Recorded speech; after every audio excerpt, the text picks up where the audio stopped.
بتبتدي أحداث فيلمنا في فترة أعياد الكريسماس. بنشوف الطفل جاك في ليلة الكريسماس. جاك بيكون طفل شقي جدا، بياخد مفتاح أوضة من واحد بيخبط فيه، وبيطلع الأوضة وبيجمع قرايبه الأطفال وبيوريهم الأوضة اللي بتكون كلها هدايا. وبيقول لهم جاك إن سانتا كلوز مش حقيقي، وإن الهدايا دي أهلهم اللي بيجيبوها وبيخبوها لحد بالليل وبيحطوها لما بيناموا، ولما بيصحوا الصبح بيفتكروا إن سانتا هو اللي جاب لهم الهدايا دي. ومن كتر ما هو طفل شقي جدا بياخد منهم حلويات علشان كشف لهم الحقيقة، وبيقول لهم إنه ممكن يلاقي أي حاجة في أي وقت. وهم واقفين بيجي العم ريك وبيتكلم مع جاك لوحده، وبيقول له ليه بيعمل كده، وبيحاول يغطي على إن مفيش سانتا. بس جاك بيتريق عليه وبيقول له أكيد سانتا هيجي للبيت ده بالذات على عربية بيجرها غزلان طايرة، وفي نفس الوقت هيبقى بيلف العالم كله. طبعا ريك قدام لماضة الطفل ده مش بيكون عارف يرد عليه يقول له ايه. وبعد 30 سنة بنشوف جاك بعد ما كبر وبقى شاب شقي برضه، وبيمشي يعمل مقالب في الناس، وبنعرف ان ما عندوش شغل معين لكن شغال مرتزقة، بياخد فلوس مقابل مهمات معينة للي بيدفع اكتر، وبيعتبر كمان اكبر متعقب في العالم خاصة على الدارك ويب.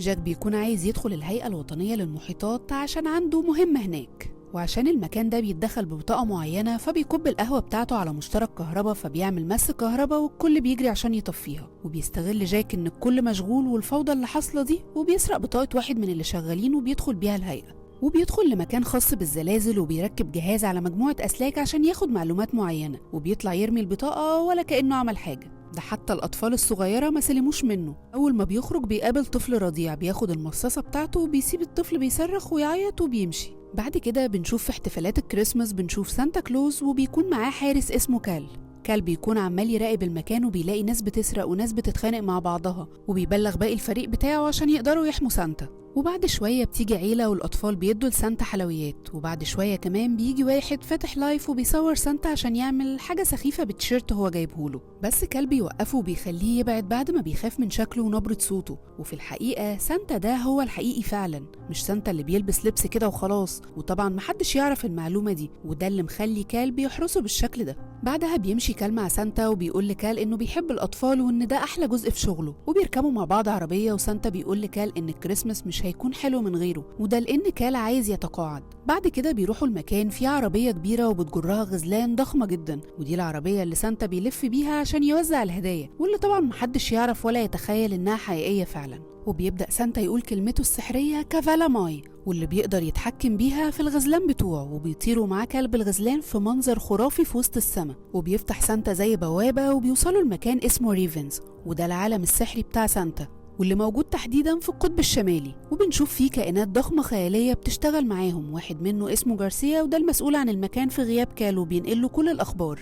وبنرجع لجاك اللي بيكون في مهمة جديدة، وهي تحديد موقع حد معين، وطبعا بياخد فلوس في مقابل كده، وهو نفسه مش بيكون عارف هو باع ايه والمين، لأنه أهم حاجة عنده الفلوس. بعد كده بنشوف سانتا، واللي بالمناسبة اسمه الحقيقي نيكولاس أو نيك، وكمان ملقب في العالم بتاعه بريد وان. سانتا بيكون في أوضة التمرين، وكال بيروح له وبيقدم استقالته، وسانتا بيكون متأثر جدا وعايز يعرف هو ليه عايز يسيب الشغل بتاعهم، خصوصا انه بيحب الأطفال جدا وهم بيشتغلوا عشان الأطفال بس، وانهم كمان بيشتغلوا الشغلانة دي مع بعض بقالهم أكتر من 300 سنة. وكال بيقول له انه فعلا بيحب الأطفال جدا لكن بيكره الكبار، خصوصا ان ناس كتير بقت بتنضم لقائمة المشاغبين ومش هاممهم أي حاجة. لكن سانتا بيقول له انهم مش مهمتهم انهم يغيروا الناس، لكن هم بس بينبهوهم لو كان عندهم مشكلة مش أكتر، ومعنى ان المشاغبين بيزيدوا يعني مهمتهم بتزيد مش بتقل. في النهاية سانتا ما بيحبش يضغط على كال أكتر من كده، بس بيتفقوا ان دي هتكون على الأقل آخر رحلة ليهم سوا. في الوقت ده بره المكان بتاع سانتا بيكون في ناس دخيلة، وبيكونوا عايزين يدخلوا عالم سانتا، لكن بيكون في حاجز بيمنعهم من الدخول، بس بيبدأوا انهم يدمروا الحاجز ده عن طريق أشعة نووية. بعد كده كال بيكون واقف يتفرج على المكان كأنه بيودعه، وبيبدأ يلاحظ ان البرج فيه مصابيح مش شغالة، ولما بيحاول يكلم المسؤولين عن البرج عشان يصلحوا العطل ده سريعا بيلاقي ان في تشويش على الإشارة، فبيبدأ يشك هنا ان في مشكلة. هنا كال بسرعة بيروح يدور على سانتا، وبيبدأ يسأل كل المسؤولين والكل بيدور عليه ومش بيلاقوه. وبيطلع كال الغرفة الخاصة بسانتا وبيلاقي حاجة واقعة على الأرض والإزاز بيكون مكسور، وبيعرف هنا ان المكان تم اختراقه، وبيعلن حالة الطوارئ في المكان، وفعلا بيشوفوهم وهم خاطفين سانتا. وبيحاول كال انه ينط عشان يلحقهم، لكنهم بيكونوا أسرع منه بكتير، وبيبلغ غرفة العمليات عشان يحددوا موقعهم ويحاصروهم. وبينزل كال من المكان وبيكون في طيارة مستنياه بينط ويمسك فيها، وبيوصل للمركبة اللي خطفت سانتا فعلا،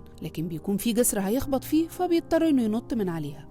وبيكمل كال مطاردتهم وبيعمل انهيار جليدي بيقدر انه يوقف المركبة اللي خاطفة سانتا، لكن للأسف ده بيكون فخ منهم والمركبة دي أصلا فاضية. وفي الوقت ده بيشوف طيارة تانية قدرت انها تاخد سانتا وتهرب من المكان اللي هم فتحوه. وبيرجع كال لغرفة العمليات وبيكون في واحدة اسمها زوي بتتكلم معاهم عشان تفهم ازاي ده حصل لسانتا. وغارسيا بيقول ان في آثار أقدام بني آدمين حوالي 8 وهم دول اللي خطفوا سانتا. وزوي بتقول لهم انهم اكتشفوا ان تم اختراق الرصد الزلزالي عبر القارات، وإن ممكن ده يكون ليه علاقة باللي حصل، لأن ده عمل تشويش على القطب الشمالي وبالتالي قدروا إنهم يخترقوه. وفعلا في الوقت ده بيجيلهم إشارة من الغيلان وهم بيتكلموا إن اللي عمل كل ده هو الذئب على الدارك ويب، واللي بيقصدوا بيه جاك. واللي من الواضح ان المهام اللي جاك كان بيعملها انه بيساعد الجماعه اللي خطفت سانتا، طبعا من غير قصد منه لانه فعليا ما يعرفش مين دول ولا حتى المهام دي كانت ليه، وكان كل اللي همه الفلوس وبس. بعد كده بنشوف واحده اسمها اوليفيا بتتصل بجاك وبنعرف انها كانت مراته قبل كده، وبتقوله يروح يجيب ابنه ديلان من المدرسه لان حصل له مشكله وهي عندها شغل وجوزها مش موجود. وبيروح جاك ياخد ابنه وبنعرف ان ديلان طالع مشاغب لابوه وبيهكر قاعدة بيانات الغياب في المدرسة عشان بيهرب من الحصص، وكمان بيعدل في بيانات الغياب. وجاك بيكون فخور بديلان وبيديله تعليمات كمان عشان يعرف يهرب من المشاكل اللي بيعملها في المدرسة. وبيوصل جاك ديلان للبيت واوليفيا بتقابله وبتقوله ان ابنهم بيتصرف بطريقة غريبة الفترة الأخيرة وانه لو قرب منه وشافه اكتر ده هيفرق معاه، بس جاك بيهرب من كل ده وبيقول لها انه وراه شغل وبيسيبها وبيمشي. ولما بيرجع جاك لبيته بيتفاجئ ان في حركة وناس في البيت، وبيتضح ان دول المسؤولين عن سانتا لانهم مفكرين ان جاك هو اللي خطفه، وبيكونوا بيستخدموا اشعه معينه بتخليهم يفقدوا الوعي ويثبتوا مكانهم. وبيدخل جاك معاهم في معركه وفي كل مره بيقدر يهرب منهم وهم بيضربوا بعض والبيت كله بيتكسر، ولما كلهم بيتثبتوا مكانهم بيهرب من الشباك. وبيكون جاك مفكر انه خلاص كده في امان، لكن في النهايه زوي بتقابله وهوب بتضربه بالشعاع ده وبيفقد الوعي وبيكتفوه وياخدوه معاهم. وبتحاول زوي تتكلم معاه وتعرف هو شغال لصالح مين، لكن جاك مش بيكون فاهم هي قصدها ايه ولا حتى بيكون عارف هو عمل العملية دي لصالح مين،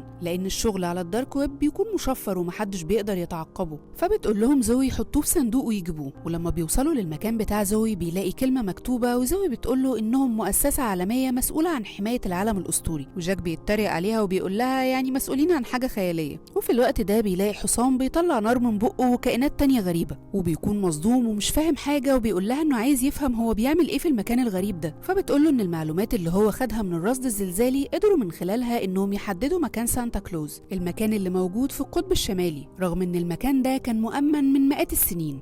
جاك في الوقت ده بيستغرب أكتر لأن معنى كده إن فعلا في سانتا كلوز وإنه اتخطف، وطبعا هو من صغره وهو شايف إن دي خرافة أصلا. وبيدخل كال عليهم وبيقول لجاك انهم لما عملوا بحث عرفوا انه في قائمة المشاغبين، وجاك بيفضل يتريق عليه فبينادي كال على جارسيا عشان يجبر جاك يقول لهم مين اللي عمل العملية دي.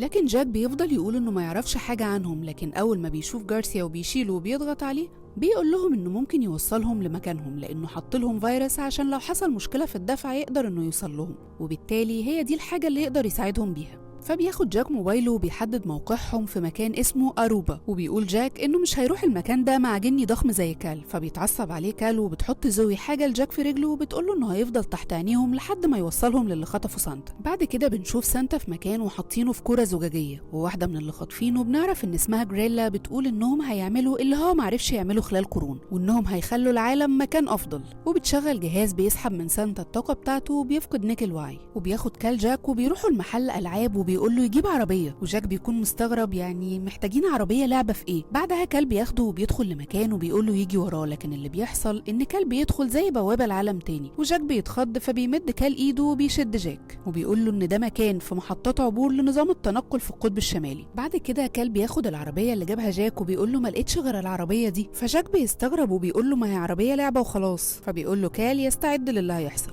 وبياخد العربية اللي جابها جاك وبيحطها على الارض وبيحولها لعربية كبيرة بسلاح في ايده، وبيقول لجاك ينفذ اوامره وبس وما يسالش اسئله كتير لانه كده كده مش هيفهم اللي بيحصل. وبيركبوا العربيه وبيكمل جاك تريقه وبيقول لكال انت بقى الحارس الشخصي بتاع سانتا كلوز. فبيقول له كال اللي انت بتتريق عليه ده عمل صعب جدا محدش يقدر يعمله. فبيقول له جاك عمل صعب لمده يوم واحد اللي هو الكريسماس. فكال بيقول له انهم بيشتغلوا طول السنه عشان يوصلوا لليوم ده عشان يقدروا يلفوا العالم كله باكتر من 37 منطقه زمنيه في نفس الوقت. فبيكمل جاك تريقه وبيقول له طب ما توزعوا ناس في كل مكان كمان اسهل، افرض سانتا حصل له حاجه. لكن كال بيقول له ان محدش يقدر يعمل ده غير سانتا، وده لانه حافظ كل واحد على سطح الارض، عارف بيناموا امتى وبيصحوا امتى وبيعملوا ايه في حياتهم، وكمان معاه قائمه فيها اسماء كل الناس وبيقراها مرتين كل سنه عشان اليوم يمشي صح وما يحصلش فيه اي غلطه. والقائمه دي عشان حد يقراها غير سانتا مره واحده هتاخد منك قرون وكمان مش هتخلصها، وكل ده عشان بس يشيع البهجه بين الناس. بس جاك بيفضل واخد وضع اللي هو ايه لاي كلام اللي انتوا بتقولوه ده. في الوقت ده اللي خاطفه سانتا بتعمل هديه وبتختار اول ضحيه ليها، وده بعد ما بيستخدموا طاقه سانتا في استنساخ الهديه دي،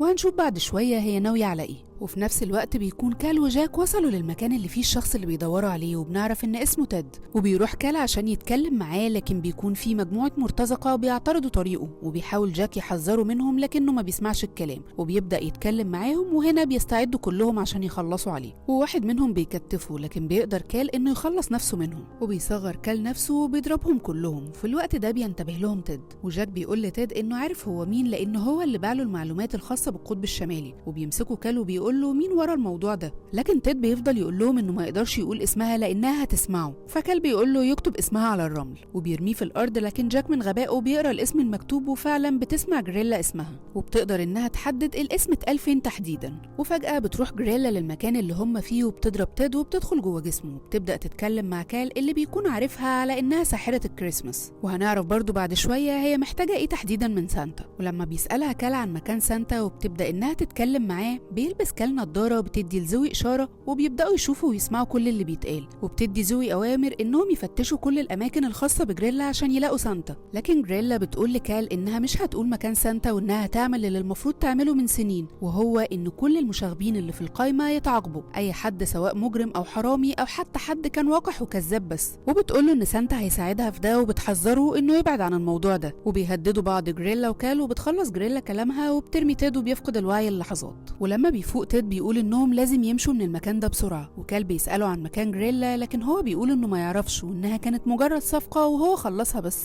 وهنا بقى وهم بيتكلموا بتخرج عربيه من الميه شكلها غريب جدا، والكل بيقف يتفرج عليها ويصورها. وفجاه العربيه بيطلع منها رجال من التلج وبيبداوا يهاجموهم بكرات التلج، لما بتلمس اي حد فيهم بيتجمد. فكال بيقول لجاك يهرب بتيد بسرعه قبل ما يجمدوه لانه دليلهم الوحيد. وفعلا بيهرب جاك وتيد، لكن واحد من رجال التلج بيكون وراهم، وتيد بيقدر انه يهرب بس بيهجم على جاك لحد ما جاك بيحطه على بوتاجاز وبيفضل يسيح فيه، لكن برضه بيقدر انه يضربه وبيجري وراه تاني. وبيكون في واحد تاني في معركه مع كال وضرب قوي متبادل منهم هما الاتنين، لحد ما بيقدر كال انه يشيل الجزره من مناخيره ويخلص عليه. وبيعرف من كده انهم بينهاروا لما الجزره بتتشال منهم. وبيكون في واحد تالت بيقدر يوصل لتيد ويجمده، واللي ورا جاك بيوقعه في حمام السباحه وبيجمد حمام السباحه، ورجل جاك بتتحشر في التلج، وبيكون رجل التلج هيجمد جاك خلاص، لكن بيوصل كال في الوقت المناسب وبيشيل الجزره من وشه. في الوقت ده بنشوف آرون أول واحد اختارته جريلا من قائمة المشاغبين، وبيكون راكب مخالف. ولما بيفتح عربيته بيلاقي الهدية اللي حضرتها جريلا، ولما بيفتح الهدية بتكون عبارة عن كرة زجاجية. المفروض إنه لما يلعب بيها بيتحبس جوه الكرة، وبترجع الكرة مرة تانية لجريلا وجواها الضحية بتاعتها محبوسة. لكن في الحقيقة إن الكرة ما رجعتش مرة تانية، ومعنى كده إن في حاجة غلط في الجهاز، وبتقول لولادها يصلحوه وإلا هتخلص عليهم هم كمان. بعد كده بتروح زوي للمكان اللي كال وجاك فيه، وبيشوفوا الكاميرات اللي لقطت جريلا واللي معاها وهم بيخطفوا سانتا. وبيقول كال إنها غول عمره 900 سنة، وكمان عندها 81 ولد،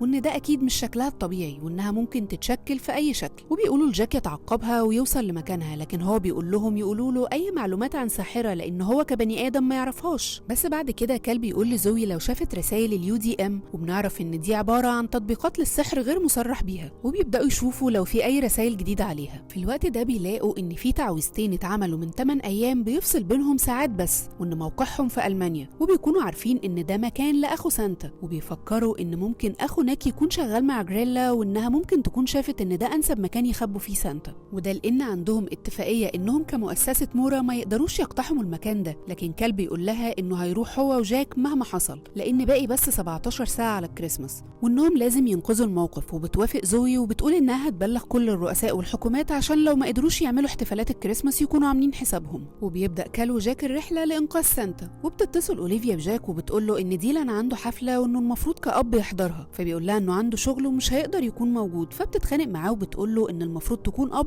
ولو عايز تقول له حاجة اتصل بيه أنت وقولها له، وبتقفل معاه. وفي الوقت ده ديلان بيكون سامع أوليفيا وهي بتتخانق مع جاك. بعد كده بيطلع كال عربية وبيحولها لشاحنة، وبيتكلم جاك مع كال عن ديلان وإنه مقصر من ناحيته وإنه عمره ما كان أب كويس، بالعكس هو مدمن قمار وبيخرج مع ناس مشبوهة وما يستحقش يكون أب ليه، وإن الأحسن إنه يبعد عنه. لكن كال بيقول له إنه واضح إن اللي أنت بتعمله ده مش نافع معاه وإن هو محتاجك كأب. بعد كده بيسأل جاك كال هو إيه اللي بين سانتا وأخوه، فبيحكي له كال الحكاية إنهم في البداية كانوا بيشتغلوا مع بعض، سانتا بيدي للأطفال الهدايا وأخوه كرامبس بيتابعهم، لحد ما قرر كرامبس إنه يعمل قائمة للمشاغبين وبدأ إنه يعاقبهم كمان. وقتها سانتا كان متضايق جدا من الموضوع ده لأنه شايف إن ده مش صح، وقرر سانتا وقتها إنه يصادر القائمة دي، وكرامبس ما قدرش إنه يسامحه أبدا. وبدأ وقتها كرامبس يشتغل مع الساحرة جريلا في معاقبة المشاغبين لأنها كانت مقتنعة زيه بالقائمة دي. وفي الوقت ده بيكونوا وصلوا للمكان المخصص لكرامبس اللي هيدوروا فيه على سانتا، وبيدي كال تعليمات لجاك إنه ما يلمسش أي حاجة في المكان ولا يتعامل مع حد لأنهم طبعا من عالم تاني وممكن يأذوه بأي طريقة، وبيشرح له المكان شكله من جوه عامل إزاي وإنهم لازم يدخلوا ويدوروا على سانتا من غير ما يشتبكوا مع أي حد. وبيوصلوا للبوابة وبيفتحها كال بالجهاز اللي في إيده، وبيدخلوا المكان كأنهم دخلوا بوابة لعالم تاني. وبيبدأ جاك يخاف ويقول له يستنى أحسن في العربية. بيكون في تنانين حارسة المكان وبيطلق عليهم كلاب الجحيم، وبيطلع كال ميدالية فيها طائر وبيحولها لفرخة وبيرميها لهم عشان يشتت انتباههم، وفعلا ده اللي بيحصل. بيطلعوا يجروا ورا الفرخة وبيدخل كال وجاك للمكان.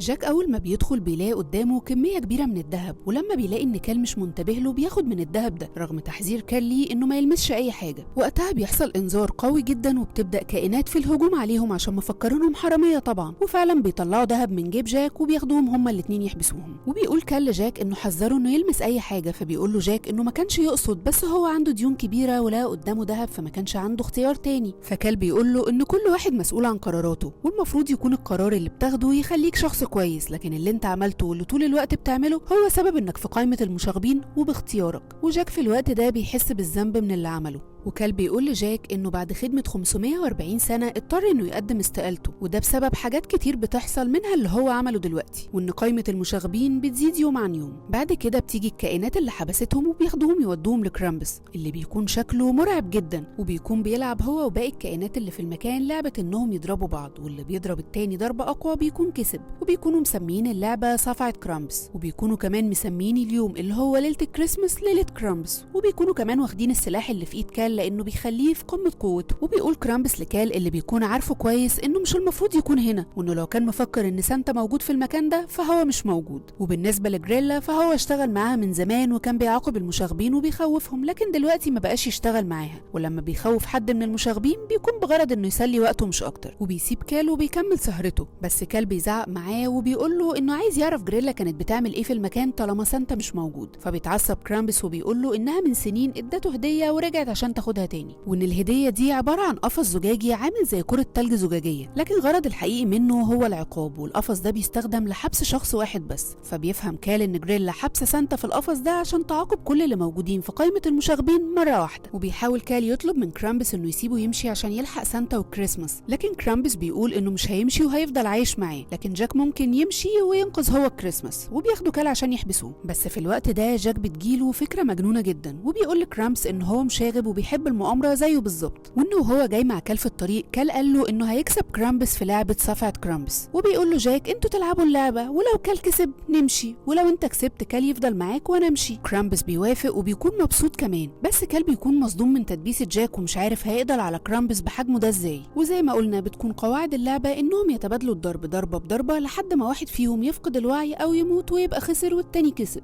وبيقفوا قصاد بعض عشان يبدأوا اللعبة. بس كال بيكون متردد وبيحاول معاه تاني انه يسيبه ينقذ سانتا، بس كرامبس بيقول له انه مش هيحصل، وبيبدأ كال بالضرب وضربته بتكون ضعيفة جدا. بعد كده بيضربوا كرامبس اول ضربة بتطير كال على الارض، بس بيقوم عشان يكمل لكن بيكون متأكد انه برضه مش هيقدر عليه. وفي الضربة التانية جاك بيسرق من الحراس السلاح بتاع كال، واول ما كال بيمد ايده عشان يضرب كرامبس جاك بيلبسه السلاح بتاعه، فبيضرب كال كرامبس ضربة بتطيره. وبيقوم كال مطلع لعبتين كانوا معاه ومحولهم لروبوت وبيطلب منهم انهم يحموهم، وفعلا بيبدأوا يضربوا كل الموجودين وكال وجاك بيهربوا، بس كرامبس بيكون قام وبيطلع وراهم وبيكسر الروبوتات، بس كال وجاك بيقدروا انهم يهربوا ويخرجوا من البوابة قبل ما يوصل لهم كرامبس. وبيبدأوا يفكروا هيعملوا ايه عشان ينقذوا سانتا والكريسماس. لكن جاك تاني بيقول اسم جريلا وبتسمعهم في الوقت اللي بيقولوا لها فيه ولادها انهم ظبطوا الجهاز وممكن يجربوه، لكن هي بيكون عندها حسبة تانية خالص. وكال وجاك بيحاولوا يهربوا بسرعة قبل ما توصل لهم جريلا، وهم ماشيين في الطريق بيتفاجئوا ببيانو موجود في نص الطريق،